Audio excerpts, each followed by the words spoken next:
Hi everybody, this is the third and I hope last, I don't know yet, I'm not done with the video. When I record these intros, I record these in before anything else, so I don't know if this is the last part or not. But if the stars align, I won't have to play this game anymore. Now, last time we talked about this game, we left off at the Citadel, which normally that's where we would start off with this video, at the Citadel, because that's where we left off last time. I don't want to do that, because honestly, who cares about the Brotherhood of Steel in this game? Not me! So instead we're going to talk about some of the more gamey aspects of Fallout 3. Starting off with the combat, which in my opinion is a very interesting topic when it comes to Fallout 3, because normally I'm okay with the kind of thing that Fallout 3 did with the combat, but with this one, in this very instance, I am not, in this, certain case when it comes to Fallout 3 itself. So, as we all know, Fallout 3's combat is a little weird, especially when it comes to the actual gunplay. I think no one's gonna argue with me when I say that Fallout 3's gunplay is really bad. And it all comes down to the fact that Fallout 3 is built in a shooter archetype, but relies too much on RPG stats to determine where your bullets are going. In the sense that, if you have a low skill with a ranged weapon in Fallout 3, your bullets will go all over the fucking place, whether or not you're aiming properly or anything like that. Not to mention the absolutely horrendous amount of auto-aim, which in Fallout 3 actually makes it so your bullets themselves arc towards the center of mass of most enemies. But to get back to my first point, Fallout 3 bases its accuracy for its weapons way too much on skills, and I'm the first kind of person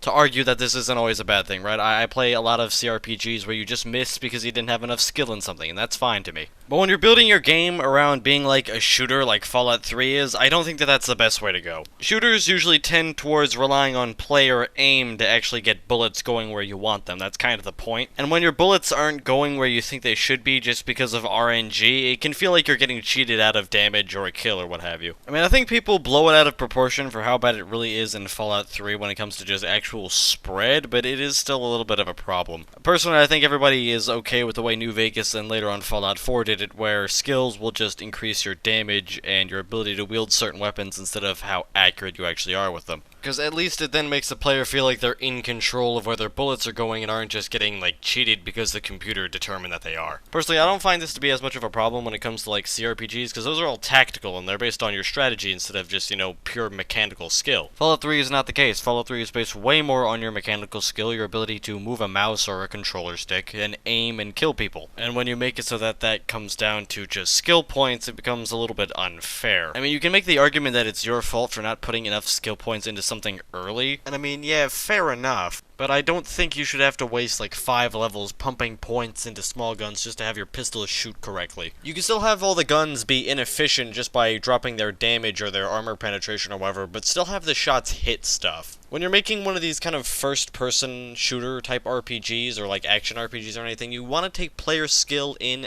with all the RPG elements. And Fallout 4 and New Vegas knew this, so there's very little to really criticize here that's of any value, but I'm just saying, Fallout 3 didn't have the best shooting. I think everybody kind of recognized that, and we have fixed it for now, so let's just move on. Let's talk about melee combat now, which is terrible and still kinda is. Melee combat in Fallout has never really been good. I mean, in the first 2 games, you can't really judge it, because melee combat is just the same thing as shooting combat, because it's all RPG stuff, so that doesn't matter. But as far as the newer games have gone, melee combat is really not that great. We're thinking about Fallout combat, or melee combat at least, is that it has everything it needs to be good, but for some reason it just isn't. It has blocking, and light attacks, and strong attacks, and then directional attacks. But the problem is that everything but light attacks is kinda useless, I have found, in my opinion at least. Yeah, there's some instances where I guess blocking might help, but a lot of the melee combat in Fallout 3 and New Vegas and even 4 can be done just by spamming left click or whatever the fuck the controller equivalent is. It's just it has no weight to it, I think, is the problem. And there's no resource you have to manage that prevents you from just swinging around like a jackass. Hey, you can get blocked by the enemies, which stops you from spamming for half a second, but then you can just go back to doing it. And honestly, I don't think the damage increase between a light attack and a strong attack is big enough to really justify strong attacks, being a valid option, considering how much slower they are. And blocking is only really possible against melee opponents, so if you're fighting a bunch of dudes with guns, you may as well just be swinging around completely incomprehensibly. Fallout 4 fixes this problem a little bit, slightly, by making it so that blocking is kind of more fun in Fallout 4, so I guess maybe you want to do it more often. But in Fallout 4, and I have to correct myself from my review, you can get some perks to make melee deal way too much damage, so you're probably never going to go around blocking things as much as you are just going to go around, killing stuff in a couple of hits. So I don't know really what I would do to fix Fallout like melee. I would personally add like some kind of resource that manages exactly how much melee you could do in a given amount of time or something like that, like endurance or not endurance, stamina rather. And maybe also combo moves that, you know, reward players for learning how to combine their various directional attacks together to get better damage or, you know, knockouts or whatever. But I think the stamina bar that I mentioned or I alluded to would be even better because if you have a stamina bar, you can like make it so that the player can't spam the same attacks forever, or if they do spam, they have to give up for a couple of seconds and are defenseless. And then it becomes like a decision-making sort of thing where the player has to decide, okay, do I want to spam here and get more damage and then maybe take a little bit more damage, or do I want to, you know, pace myself and be able to block the enemy's attacks and prevent damage from hitting me? But as it stands, none of the Fallout games have ever really, like, figured out how to do melee combat, so it's kind of hard to find a game that properly compares to them. Like, in my opinion, I guess you could look at, like, Oblivion, which was better because almost all the weapons were melee weapons. You know, blocking was, like, more important, and that had a stamina meter. I'm almost absolutely positive. I don't know, it's like 1 o'clock, don't sue me. But yeah, there's not really much to talk about when it comes to melee, because I'm pretty sure everybody is, like, in agreement that Fallout 3's melee hasn't really been the best. And everyone is more or less in agreement that Fallout 3's shooting wasn't the best, so let's move on to Companions. Companions is another one that I'm not sure I really have anything to say about. Like, they're not as good as Fallout 3 or Fallout 4. Everybody knows this. That's why they improved them in the later games. Like, we all understood what was wrong with them, is that they didn't have any cool quests associated with them. Hiring them wasn't really that big of a deal. Like, some characters, you just paid them a little bit. They didn't have any kind of interesting backstory you could uncover. They didn't have any perks that they gave you or anything like that. It was basically just a damage increase with legs. And of course, you know, a backpack. Not much to say, as this issue has more or less been resolved. So that means we gotta go back to the main story, everybody's favorite goddamn thing in this game. Christ. So Dr. Lee yells at the Elder for like a couple of minutes and tells them, you know, the Enclave has taken over Project Purity and we gotta go get it back and James died for this, blah blah blah. Elder Lyons finally gets off his ass and goes and, you know, starts a plan that'll actually do something for once in his life and gives us power armor training as well. Elder Lyons tells us to go report to Scribe Rothschild because he might be able to help us find a Vault-Tec computer that we're looking for, also known as a GECK. He goes to Scribe Rothschild and says that some people doubt that a GECK even exists, even though the Brotherhood of Steel has first-hand experience with a GECK because they came into contact with the Chosen One from Fallout 2 and he turned his village of Arroyo into a, you know, like utopia with a GECK. This all happened before Fallout 3. There's also Vault City, which was turned into a very advanced society through a GECK, which the Brotherhood of Steel also knows about. Just gonna ignore Fallout 2, I guess. Scribe Rothschild tells us that if we go onto the computer, we can probably find a GECK here in the Citadel, so we go and do that. So yeah, we go and we check a nearby computer that's like 300 feet away, and it tells us that there is possibly a GECK in Vault 81. So apparently the Brotherhood of Steel here thinks that such a thing may not exist even though they have a computer right in their base that details where one might exist. What the fuck? Scribe Rothschild shows us where Vault 87 is on the map, but explains that we can't gain direct access to the vault because it's covered in, like, super radiation. There's just way too much to get normal access through the main entrance, so we gotta go to Little Lamplight Caverns and gain access there. We go to Little Lamplight and observe the stupidest fucking thing I've ever seen. Okay, first off, why are these kids bunking in a cave that's like a couple hundred feet away from a super mutant base?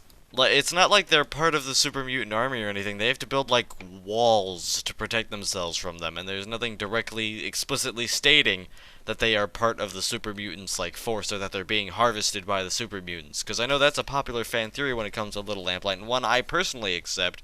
However, that's not the truth. That's just a fan theory. That's something we came up with to explain something that makes no fucking sense. Seriously, why are these little kids right out here? Oh, the rule of cool? Is that why? Is that what we're doing? The rule of cool states that a bunch of children have to have a small, stupid-ass society where they get rid of all the useful adults in their groups and exile them and live near super mutants for no good fucking reason. Seriously, why do these kids, like, get rid of adults?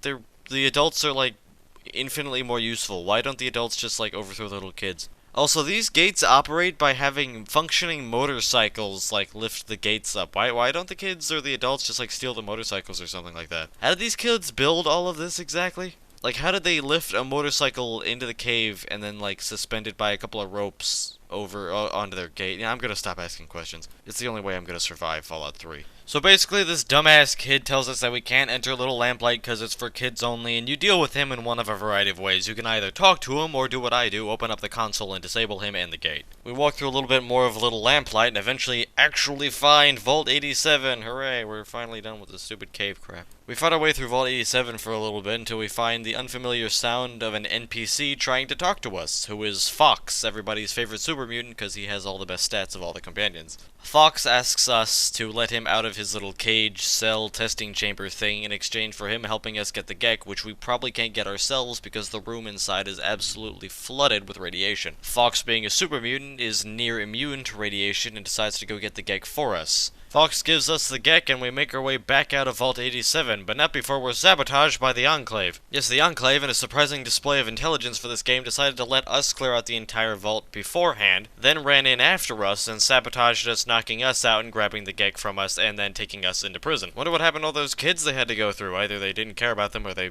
as being the Enclave, probably, hopefully all killed them. We get passed out by whatever the Enclave did to us and we wake up in their base, Raven Rock. We get interrogated by Colonel Autumns for a bit before he's called away by the President. President Eden then tells us mano a mano that he wants us to meet him in his office, and decides that the best way for us to do that is not with an armed convoy of soldiers taking us while we're still handcuffed. No, it's to give us all of our guns back and then to let us run free through their base, but just tell the soldiers not to shoot us. Even though, the player might have, like, power armor and laser rifles or laser Gatling guns or bombs or something incredibly dangerous that could dismantle part of the Enclave's mission here. Or, like a radio that might tell the Brotherhood of Steel where they are, or something like that, Then again, that would be stupid, because then we couldn't have the Colonel turn on the President and tell all the soldiers to shoot us, and then have an epic dungeon where we go and we kill a bunch of Enclave soldiers. God forbid we do something thematic that we haven't already done. I mean, seriously, the player just spent an entire, 10 minutes in a dungeon of small corridors fighting people with a lot of health. Why would you then make them go through the exact same thing but with people with a lot of armor? After we fight through 40 leagues of crap in the Enclave base, we eventually make it to President Eden, and surprise, surprise, he's a computer, yeah, well, super plot does whatever. President Eden decides it would be a good idea that after everything the Enclave has done to us, he thinks that he is going to place his trust in us to continue his mission. Basically, President Eden goes up to us and says, oh, hey, do you want to, do what the Enclave was doing, even though, what we're doing runs completely against everything you've done up until this point? While you have absolutely zero loyalty to the Enclave and probably hate us because we not only just tried to kill you right now, but have tried to kill you multiple times and killed your dad. Seriously, why the hell does President Eden think that we are going to help him for any reasonable reason? Seriously, for what reason would the player character, aside from being just I don't know, the worst person ever, literally Satan incarnate, want to help the Enclave? They have shown absolutely no humanity or mercy to us up until, right now. Unless our player character hates literally everything about super mutants and ghouls, then why would we be helping the Enclave at the last minute? And if we hated super mutants and ghouls, shouldn't we have, sought out the Enclave earlier and tried to join them or something? If we really didn't want all this clean water shit to help the ghouls and super mutants, why'd we help our dad in the first place? Seriously, the player character, as a character, has absolutely zero reason to care about the Enclave in this situation unless they want the bad karma ending. You have a reason to like super mutants, you have a reason to like ghouls because you've seen plenty of them that aren't bad. The Enclave has done nothing good to help you or aid you or show mercy to you in any way, not even in every way, in any way at all. They are actively trying to stop you from completing your mission. They hate the Brotherhood of Steel, the super group of helpful Power Rangers that go around saving the wasteland. Is President Eden just super desperate and thinks that because we can basically destroy everything in his base and outside his base and ruin his whole mission that we're the only chance that his mission gets completed? If he wanted his mission to get completed, why didn't he just kill us while we were in prison? That way we wouldn't be able to stop him, and the only thing stopping him would be the Brotherhood of Steel without our help. What?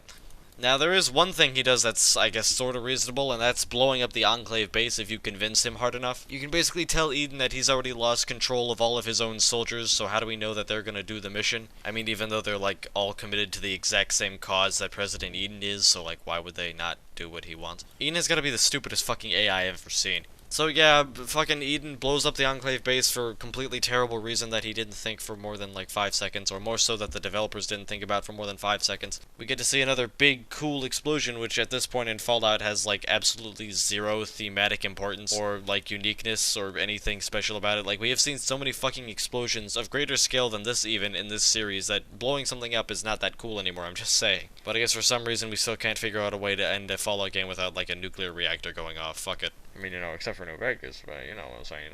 We meet Fox again, just in case we actually thought he was going to be a one-time character. That's just incredibly naive. Fox offers to give us his help to destroy the Enclave once and for good, even though only like 8 vertebrates of these assholes escape, so like, I don't know.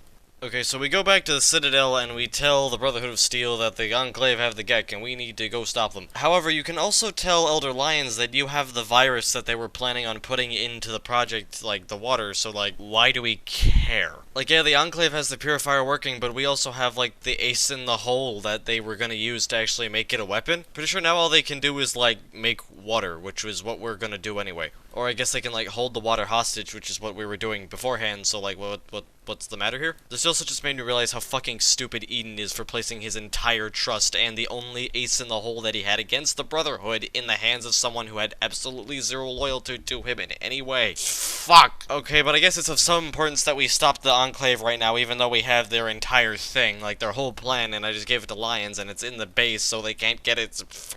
God damn it, it makes no sense. But we still need to activate Liberty Prime and send the Pride in to stop the Enclave, because they're gonna make water, I guess. I don't fucking know. So we activate Liberty Prime, who actually has, like, a good reason to be in this game, because he's actually, like, a tactical advantage and not just a fucking cutscene. And we go and we storm the Jefferson Memorial for the final battle. We walk out of the Citadel to see an initially pretty interesting scene where, like, a couple of vertibirds are fighting off Liberty Prime, but, like, 2 of them leave, and then there's like also mortar shells going off, but after a few seconds this whole thing kind of becomes really boring. It's kind of hard to ignore that like there's only 3 vertibirds and 2 of them have already left, and there's just like Liberty Prime and there's only like 4 mortar shells going off at any given time, so it's basically the equivalent of 4 assholes with mortars, 5 Brotherhood of Steel soldiers, and a robot. I kind of blame Bethesda for the lack of any good scale in this moment, sort of. I mean, it's not their fault that the engine just can't handle a lot of NPCs and shit going on all at once, but it is kind of their fault for using the engine knowing that it can't do that. Luckily, Fallout 4's upgrades seem to have made this a little bit better. I mean, hopefully one day they'll just redo the engine and make it so that having like 50 on 50 battles is like possible, but until then, they did what they could. We fight with Liberty Prime on our way towards the Jefferson Memorial up until the very last big, like, energy field, force field thing that the Enclave has, where Liberty Prime stops because, he can't fit in the Jefferson Memorial, he's too big. So the player character in the Lion's Pride have to storm the Jefferson Memorial all alone. You go through the whole thing and you kill a bunch of Enclave soldiers, blah blah blah, until you finally get into the rotunda where you see Colonel Autumn and his soldiers. And for some reason, Colonel Autumn decided not to wear any armor today, and him being the final boss of the game gets killed in like 1 hit. So yeah, the Colonel dies, we wipe up all of his troops, we defeat the Enclave outside, we turn on the purifier, and the whole world is saved, except we have to die to do it, because apparently Fox can't go inside and just take the radiation himself like he did in Vault 87, because this is our destiny. And yes, I know if you have broken steel, he'll go in on his own, and so will the fucking ghoul dude, but we don't have that right now. So yeah, the Enclave dies, we die, everybody else gets to live, and blah blah blah. Or, you die and everybody else dies if you want bad karma. And so ends Fallout 3. Alright, so I guess I have to give my closing statements on this game, right?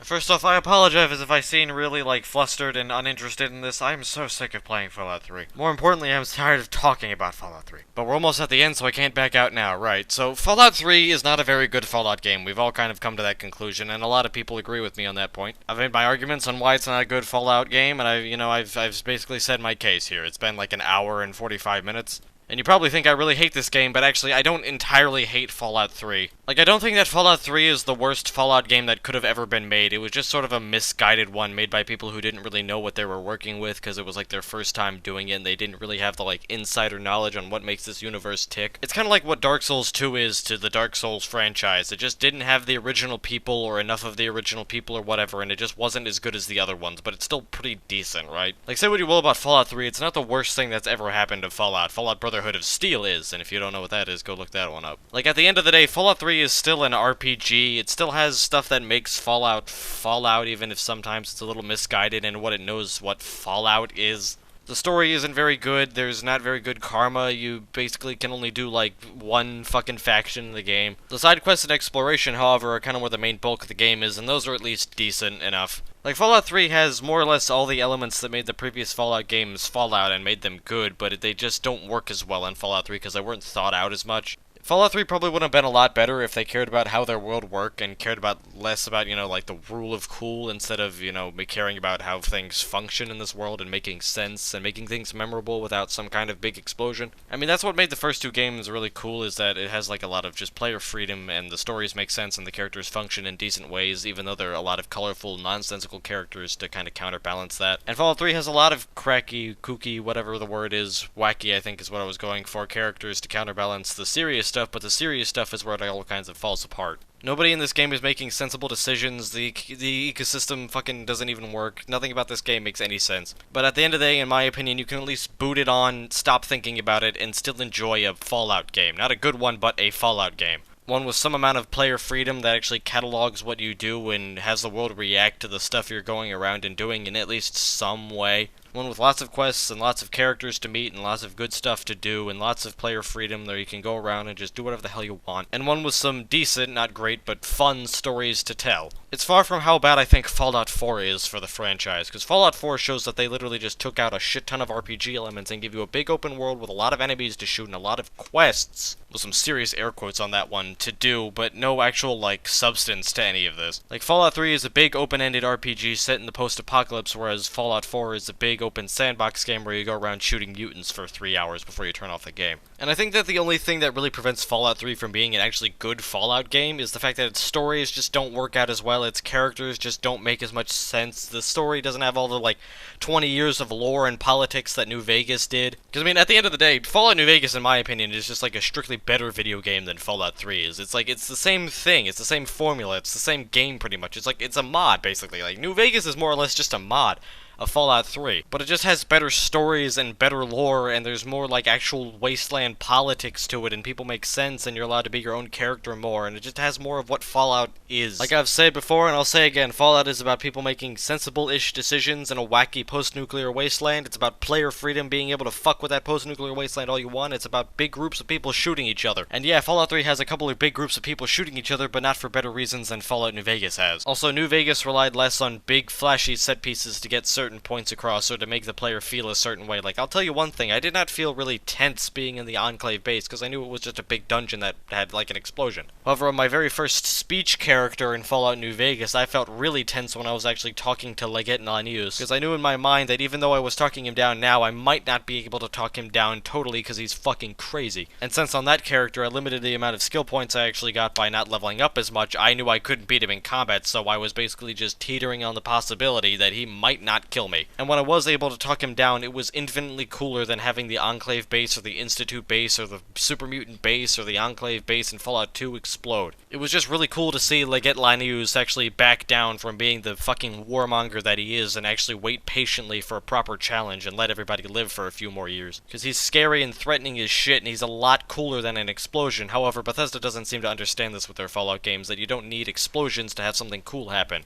Bethesda cares a lot more about the rule of cool for, any Fallout game than they do about actually having, nuances and good politics and stuff like that, and Fallout 3 was kind of the first iteration of this. But yeah, to sum up myself short and to stop rambling for 5 minutes, basically, Fallout 3 just doesn't have as many good stories or as much good lore or as much good reason for anything to be happening as its predecessors and its immediate successor did. It still, however, from a gameplay perspective, is very much a Fallout game. It's just everything inside the Fallout game part of it isn't as good. As a game, Fallout 3 is fine. I like it. It would be hypocritical for me to say that as a game I dislike Fallout 3, but as a game I like Fallout New Vegas, because I do like playing both of these games. It's just when you actually start thinking about each one, that's where it kind of falls apart for Fallout 3. In my opinion, I think people treat Fallout 3 in a terrible way on either side of the spectrum, because some people say it's the perfect game, best game ever made, 10 out of 10 IGN, whatever, and some other people say it's the worst thing that ever happened. I think personally Fallout 3 is just a valiant effort that just didn't really work out in the end, and probably would have worked out better if the team making it had more experience. It's like a redheaded stepchild that people either think is perfect or is the worst thing ever made and is, terrible in every way and can never actually, fucking be a good thing. When in reality, Fallout 3 isn't perfect, and it's also not the worst thing that's ever happened to Fallout either. It's just sort of like mediocre, like slightly less than mediocre. Which of course for Fallout is bad, because Fallout has a really good history of really good games. And Fallout 3 probably could have been on that list if the teams making it, like I said, just had more experience learning what Fallout was. And it's really just a sad case in my opinion. I mean, there's a lot of genuine work that went into making Fallout 3. I mean, you look at like these environments, you look at this concept art, you look at the quests that were designed, you look at all this stuff. Basically, Fallout 3 is a Fallout game that was led by a lot of inexperienced but, you know, talented, I guess, people who didn't really know what they were working with and were leading a lot of much more talented people around and not really making any good decisions. Pretty sad when you think about it. A lot of talented artists and musicians, quest designers, and writers all being directed by a bunch of idiots who didn't know what they were doing. Fallout 3 was at one point going to be possibly one of the greater games ever made, a fucking awesome CRPG made by the remnants of the Black Isle Studios, the people who made some of the best CRPGs ever made, like I just said. But because of a bunch of assholes at Interplay and Bethesda, we got a mediocre video game instead. That's basically the whole story of Fallout 3. It's just depressing. Like, Fallout 3 doesn't even anger me like Fallout 4 does. It just makes me depressed to know that we could have gotten something really good, but we just didn't. Like, Fallout 3 had so many chances to be something great, but it got cut down at the knees at every opportunity. And after all the hardships that this game went through, it finally got made, and what we got just wasn't what we were hoping for. It was so close, and yet so far at the same time. This game, I think, started development in, like, 1999, and it finally got released in 2008, almost 10 years later. And when it was finally done being beaten down by every single gaming company that could possibly exist, it just was a shell of itself. But at least, finally, it got put to rest, and we could move on. It came out an RPG, at least. Not the RPG everybody wanted, but it held its head high. It fucking muscled through, like, the worst development cycle I think I've ever seen for a video game that isn't Duke Nukem Forever. And at the very least, it got, like, New Vegas made, so, you know, it did that. But beyond that, you know, it just wasn't as good. Thanks everybody for watching this video series thing through its entirety if you did, even if it's just like this one video. Talking about Fallout 3 for about 2 hours now, and I think I'm a little past done with this game. I've made my case. I'm not talking about Fallout for a few more days. I think this is about all I can do before a little bit of a break. I know everybody would really like to see a Fallout 1 and 2 review or playthrough or whatever, but honestly, I don't know how much more Fallout I can really, like, play through after this. I actually plan on the next 2 videos being reviews of other different games, because I don't want to sit here and play Fallout forever, even though I haven't really made a decent effort to do so. I do want to expand outside of Fallout. I can't rely on this one series to produce content forever. I mean, look at some of the YouTubers who rely solely on one franchise, like Vadi Video, like Mr. Matty Plays, and you'll see that I don't really want to become that. To this effect, I want to actually ask you guys what you want to see next, because either video is going to be a review, and they're going to come back to back. So I want to know which one you guys want to know first. An old 2005 ARG dungeon crawler game I played back in my youth that I have a lot of nostalgia for, or a newly released MMO that a lot of people have been talking about. It's been making a lot of waves amongst people. I'll let you guys decide that. I'm gonna go, play literally any other video game than Fallout 3. See ya.